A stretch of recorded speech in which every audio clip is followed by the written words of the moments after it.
अब ब्रह्मा जी यहाँ पर जो महत्वपूर्ण रचना है जिससे संसार बड़ा वो करते हैं, ठाकुर जी का ध्यान करते हैं अपने दाहिने हिस्से से, वो एक पुरुष की रचना करते हैं, स्वयंभू मनु नामक पुरुष की। बाएं हिस्से से स्त्री की रचना करते हैं, शतरूपा नामक स्त्री की। दोनों से कहते हैं जाकर संसार को आगे बढ़ाओ। उनसे 2 पुत्र 3 पुत्रियां होती हैं। पुत्रियों का नाम होता है देहुति, प्रस्तुति, आहुति, और 2 पुत्र होते हैं उत्तानपाद और प्रियव्रत। उत्तानपाद को कुछ समय बाद जब वो बड़ा हो जाता है तो उसे राज सिंहासन दिया जाता है। उत्तानपाद का विवाह होता है सुनीति नामक कन्या से, पर कोई संतान नहीं होती। संतान नहीं होती तो महाराज परवंश को आगे बढ़ाना है, और राजाओं के 2-3 विवाह होते थे, तो उनका दूसरा विवाह किया सुरुचि नामक कन्या से। अब जो सुरुचि कन्या थी वो अत्यंत सुंदर थी, इतनी सुंदर कि उसकी सुंदरता के आगे राजा सब कुछ भूल जाए, सब कुछ। तो महाराज अब सुरुचि से विवाह हुआ। कभी कभी वो सुनीति से मिलने जाया करते। देखिए महाराज, विवाह होने के बाद वो पूरी तरीके से सुनीति को भूलते गए, कभी कभी मिलने चले गए, थोड़ा प्रेम दिखा दिया, चिंता करते हैं बता दिया, पर धीरे धीरे वो मिलना कम होता गया। अब ठाकुर जी की लीला देखिए, सुरुचि से विवाह क्यों किया गया था राजा का, बताइए। हाँ, संतान के लिए, क्योंकि सुनीति को संतान नहीं हो रही थी। पर यहां पर सुरुचि गर्भवती होती है, वहां सुनीति भी गर्भवती होती है। 9 महीने पूरे होते हैं, दोनों को बालक होते हैं, पुत्र होते हैं। सुरुचि से जो पुत्र होता है उसका नाम रखते हैं उत्तम, और सुनीति से जो पुत्र होता है उसका नाम रखते हैं ध्रुव। बच्चे थोड़े बड़े होते हैं। अब यहाँ पर एक बार राजा युद्ध कर कर वापस लौटते हैं, युद्ध जीत जाते हैं। पहले जब भी वे युद्ध जीतते थे सुनीति के पास आते थे, क्योंकि वो बड़ी रानी है, वो स्वागत करती थी, फिर सुरुचि के पास जाते थे। इस बार वो सुनीति से मिलने नहीं गए, सुनीति से नहीं मिला, ध्रुव से भी नहीं मिले। सुरुचि के महल में आते हैं, सेवकों से कहते हैं कि किसी को भी अंदर मत आने देना। ध्रुव को पता चलता है कि पिताजी युद्ध से वापस आए हैं। वो दौड़ते हुए आते हैं, पिताजी पिताजी, पर सेवक रोक लेते हैं। सेवक कहते हैं राजकुमार आप अंदर नहीं जा सकते। राजकुमार ने कहा क्यों नहीं जा सकता, मुझे पिताजी से मिलना है। सेवकों ने कहा क्योंकि महाराज ने कहा है किसी को भी अंदर ना आने दिया जाए, अगर हम उनके आदेश का पालन नहीं करेंगे तो वो हमें दंड देंगे। ध्रुव ने कहा मेरे आदेश का पालन नहीं करोगे तो मैं तुम्हें दंड नहीं दूंगा। अरे महाराज के दंड से तो तुम्हें मैं बचा सकता हूं, लेकिन मेरे दंड से तुम्हें कोई नहीं बचा सकता। सेवक अंदर जाने देते हैं, वो दौड़ते हुए जाते हैं और राजा की गोद में जाकर बैठ जाते हैं। अब राजा भी गोद में बिठा लेते हैं, तो पिता ही प्रेम तो करते हैं पुत्र से। अब कुछ देर तक तो सुरुचि देखती है, उसे अच्छा नहीं लग रहा कि उत्तम नीचे बैठा है और ध्रुव गोद में बैठा हुआ है। कुछ देर देखती है, फिर हाथ पकड़कर ध्रुव को नीचे उतार देती है। ध्रुव जी खड़े होते हैं, यहां पर राजा भी खड़े होते हैं, पर सुरुचि को देखकर वापस बैठ जाते हैं।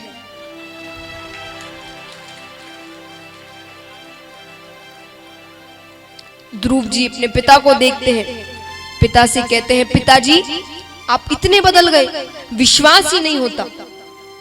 पहले आप जब भी युद्ध से वापस लौटते थे पहले माता के पास आते थे, इस बार आप उससे मिलने भी नहीं आए। सुरुचि कहती है महाराज से क्या पूछता है, अपनी मां से जाकर पूछ। ध्रुव जी ने कहा आप भी तो माता है, आप ही बता दीजिए पिताजी ने ऐसा क्यों कहा, क्यों किया। माता ने कहा तो सुनो, अब तुम्हारी माता का वो स्थान नहीं रहा। तुम्हारी माता का स्थान अब महारानी नहीं रहा, वो दासी बन गई है, और दासी के पास कभी महाराज थोड़ी जाते हैं। ध्रुव जी ने कहा मेरी माता दासी नहीं है, वो इस महल की महारानी है, बड़ी महारानी है। सुरुचि ने कहा महारानी थी, अब वो स्थान मुझे दे दिया गया है, और तुम्हारा स्थान उत्तम को दे दिया गया है। ध्रुव जी ने कहा उत्तम को जितना मिले मुझे उतनी ही खुशी होगी, पर मुझे बस पिताजी की गोद में बैठना है, मुझे उनकी गोद में बैठने दीजिए। सुरुचि ने कहा पिताजी की गोद में बैठना है तो जाकर भगवान विष्णु से कहो। और क्या कहोगे उनसे जाकर? ये कहना कि तुम्हें अगली बार मेरी कोख से जन्म दे, तभी तुम महाराज की गोद में बैठ सकते हैं। अब चले जाओ यहां से। ध्रुव जी रोते रोते वहां से चले जाते हैं।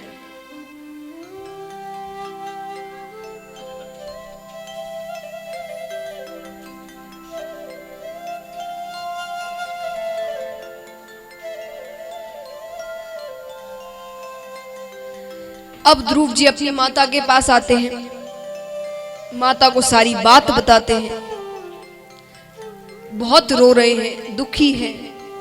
माता उन्हें मनाती है, पर जब नहीं मान रहे, काफी देर हो गई, तब माता ने झुंझला कर कहा अरे एक मनुष्य की गोद में बैठने के लिए इतना रो रहे हो? बैठना है तो भगवान विष्णु की गोद में जाकर बैठो। उस गोद में बैठ गए तो तुम्हें वहां से कोई नहीं उतार सकता। ध्रुव जी ने कहा सही कहा, छोटी माता भी कह रही थी कि अगर मुझे पिताजी की गोद में बैठना है तो भगवान विष्णु से कहना पड़ेगा। ये भगवान विष्णु कहां मिलेंगे? माता ने कहा उन्हें पाने के लिए बहुत कठोर तपस्या करनी पड़ती है। तुम अभी छोटे हो ना, जब थोड़े बड़े हो जाओगे तब मैं तुम्हें वन भेजूंगी तपस्या करने के लिए, तब भगवान विष्णु से मिलना। अभी सो जाओ। माता ध्रुव जी को सुला देती है। मध्य रात्रि के समय ध्रुव जी नींद से उठते हैं, माता सो रही है। अपने घर के मंदिर में जाते हैं, भगवान से प्रार्थना करते हैं कि मैं भगवान विष्णु की खोज में जा रहा हूं, मुझे अपने पास न देखकर मेरी माता व्याकुल हो उठेगी, उन्हें व्याकुल मत होने देना, उनका ध्यान रखना, मैं जल्दी लौट आऊंगा। ये कहकर वो घर से बाहर निकलकर वन की ओर जाते हैं, क्योंकि माता ने कहा क्या कि तुम जब बड़े हो जाओगे तो मैं तुम्हें वन भेजूंगी तपस्या करने। वो वन की ओर जाते हैं, वन में ढूंढ रहे हैं भगवान विष्णु को। अब ठाकुर जी भी जानते हैं कि छोटा सा बालक है, वन में घूम रहा है, सुरक्षित नहीं है। नारद जी को भेजते हैं भगवान, जाकर देखो वो क्यों घूम रहा है, कहां जा रहा है, क्या सहयोग चाहिए, क्या सहायता चाहिए उसे। नारद जी आते हैं। अब नारद जी आते ही क्या कहते हैं? जोर से कहिए, नारायण नारायण। नारद जी आकर कहते अरे पुत्र कहां जा रहे हो, किसे ढूंढ रहे हो? ध्रुव जी ने कहा आप कौन? नारद जी कहते हैं मैं नारद हूं। अच्छा नारद जी, माता ने आपकी बहुत कहानियां सुनाई थी मुझे। मेरा नाम ध्रुव है, मैं भगवान विष्णु से मिलने जा रहा हूं। आप तो उन्हें जानते हैं ना, भगवान विष्णु कहां मिलेंगे? नारद जी ने कहा भगवान विष्णु यहां नहीं रहते, वो बहुत दूर रहते हैं, और उन्हें ढूंढने के लिए मृत्यु का सामना करना पड़ता है। जीवित नहीं मिल सकते तुम उनसे, वो क्षीर सागर में रहते हैं। ध्रुव जी ने कहा मुझे मृत्यु का डर नहीं है, मृत्यु का भय नहीं है मुझे, पर मुझे जीवित ही उनसे मिलना है। ठीक है, मैं उनसे नहीं मिल सकता तो वो तो मुझसे मिल सकते हैं। नारद जी ने कहा क्या मतलब? अरे मैं उनके पास नहीं जा सकता तो वो तो मेरे पास आ सकते हैं। नारद जी ने कहा क्यों नहीं, जरूर आ सकते हैं, लेकिन उसके लिए कठोर तपस्या करनी पड़ती है। करूंगा, कठोर से कठोर तपस्या करूंगा, आप जो कहेंगे मैं वो करूंगा। मुझे भगवान विष्णु से मिलना है। नारद जी कहते हैं पक्का करोगे? जरूर करूंगा। तो कहो। ओम नमो भगवते वासुदेवाय। ओम नमो भगवते वासुदेवाय। आपको नहीं मिलना भगवान से तो आप भी गाइए। ओम नमो भगवते वासुदेवाय। ओम नमो भगवते वासुदेवाय। ओम नमो भगवते वासुदेवाय। ओम नमो भगवते वासुदेवाय। ओम नमो भगवते वासुदेवाय। ओम नमो भगवते वासुदेवाय। ओम नमो भगवते वासुदेवाय। वासुदेवाय नमो वासुदेवाय। वासुदेवाय नमो वासुदेवाय। वासुदेवाय नमो वासुदेवाय। वासुदेवाय नमो वासुदेवाय। ओम नमो भगवते वासुदेवाय। ओम नमो भगवते वासुदेवाय। ओम नमो भगवते वासुदेवाय। ओम नमो भगवते वासुदेवाय। वासुदेवाय नमो वासुदेवाय। वासुदेवाय नमो वासुदेवाय। वासुदेवाय नमो वासुदेवाय। वासुदेवाय नमो वासुदेवाय। ओम नमो भगवते वासुदेवाय। ओम नमो भगवते वासुदेवाय। ओम नमो भगवते वासुदेवाय। ओम नमो भगवते वासुदेवाय। वासुदेवाय नमो वासुदेवाय। वासुदेवाय नमो वासुदेवाय। वासुदेवाय नमो वासुदेवाय। वासुदेवाय नमो वासुदेवाय। ओम नमो भगवते वासुदेवाय। ओम नमो भगवते वासुदेवाय। ओम नमो भगवते वासुदेवाय। ओम नमो भगवते वासुदेवाय। ओम नमो भगवते वासुदेवाय। ओम नमो भगवते ओम नमो भगवते वासुदेवाय। वासुदेवाय। अब महाराज ये तो पहला चरण हुआ। धीरे धीरे तपस्या और कठोर होती जाती है। पहले नारद जी ने कहा कि अन्न त्याग दो, फल इत्यादि लो, जल पियो और तपस्या करो। फिर कहा फल भी त्याग दो, केवल जल पर रहकर तपस्या करो। फिर कहा अन्न जल सब त्याग दो। और अंत में जब अंतिम चरण रहता है तब नारद जी कहते हैं अपनी सांसें रोक लो। सांसें रोकते ही, अब महाराज भक्ति करते करते किसी की मृत्यु हो जाए ये कभी हो नहीं सकता। सांसें रोकते ही पूरा वायुमंडल शून्य हो जाता है। हाहाकार मचने लगता है। देवी देवता भगवान के पास जाते हैं, प्रभु अब उस बालक की और परीक्षा ना ले, उसे दर्शन दे दीजिए। और महाराज साक्षात परम पिता परमेश्वर भगवान विष्णु वहां प्रकट होते हैं। बोलिए विष्णु भगवान की।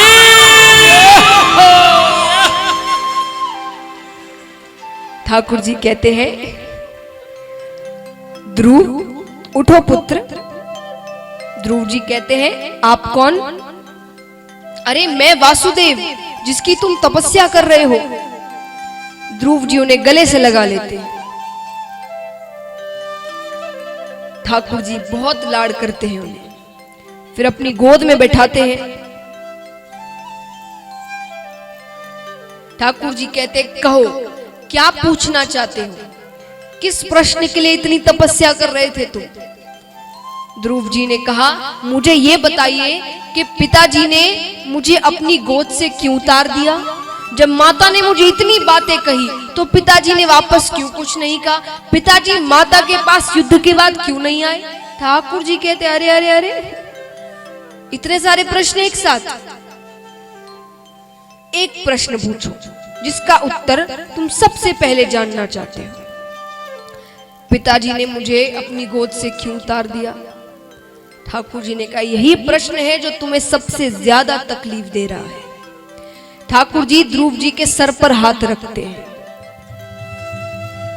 और साक्षात मां सरस्वती उनके मस्तक पर प्रवेश कर जाती है। ज्ञान उस छोटे से बालक में प्रवेश कर जाता है। ठाकुर जी कहते हैं, अब और कुछ पूछना चाहते हो? बोले, अब और कुछ नहीं पूछना, सारे प्रश्नों के उत्तर मिल गए मुझे।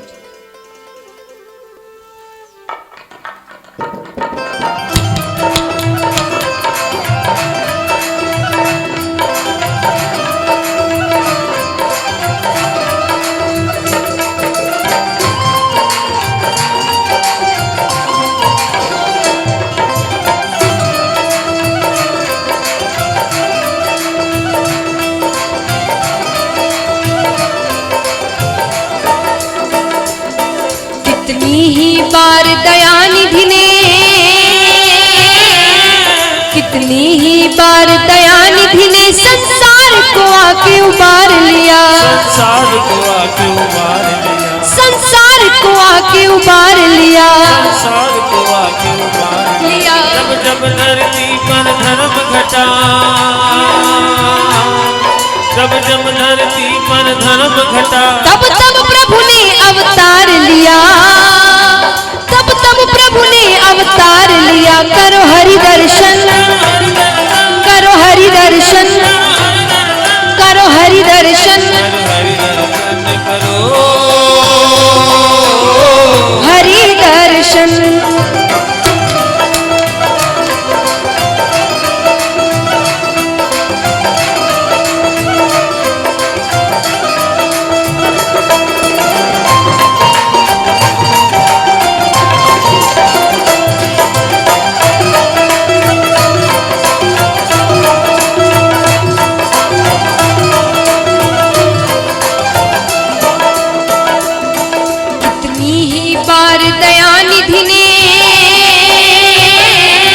कितनी ही बार दयानिधि ने संसार को आके उबार लिया, संसार को आके उबार लिया, संसार को आके उबार लिया, संसार को आके उबार लिया।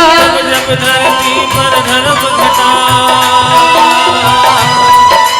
जब धरती पर धर्म घटा, तब तब प्रभु ने अवतार लिया, तब तब प्रभु ने अवतार लिया। करो हरि दर्शन, करो हरि दर्शन, करो हरि दर्शन, करो हरि दर्शन, करो हरि दर्शन, करो हरि दर्शन, हरि दर्शन।